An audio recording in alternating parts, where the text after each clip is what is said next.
Brothers and sisters, I want to talk about the quiet genocide that is never talked about in Black America and our communities.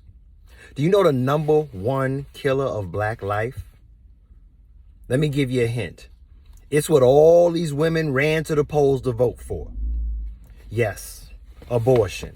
Abortion kills more Black life than HIV, homicide, diabetes, accidents, cancer, and heart disease combined. Okay? In 2009, Black women made up 38.4% of all abortions in America, but they only make up 12.4% of the population as a whole in terms of all women in all races. Also in Michigan, 14% of the community women make up that are Black sisters, and they are 55% of the abortions of 2020 that were actually reported in 2020 in Michigan. We have a real problem. And you know what? I'm at the point now that half of the Black women in the West are just beyond reproach. They're not accountable for anything. They don't take blame for anything. Nothing is their fault. It's the Black man's fault somehow, even though she's raising them. 70% of them being raised by women.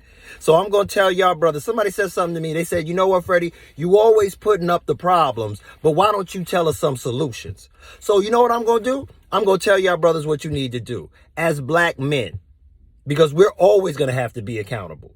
Number one, stop sleeping with women you have no interest in.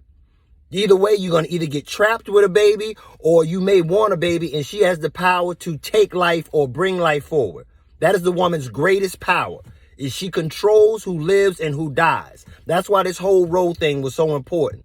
Now, don't get me wrong. I don't think a woman should have to bring a baby to fruition if she's been raped, if it's a situation of incest, and if there's some kind of detriment to her life.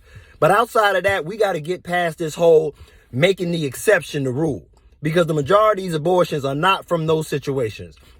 Majority of abortions are women in their 20s who want to go to Cancun, want to do their own thing, want to have a baby later, etc. And they have that right. But like I said, it is the main destroyer of Black life in America. And these sisters got the 007. They got the license to kill. So I'm going to tell y'all real quick what you do, Black men. In addition to stop sleeping with women you don't have any interest with, look for women that appreciate you and want to be in serious relationships instead of chasing these so-called cutie pies with big butts and a cute smile. And last but not least, get your passport. See the world, brother, because there's women in other countries and around the world, South America and domestically, that will treat you better. We got to preserve Black life.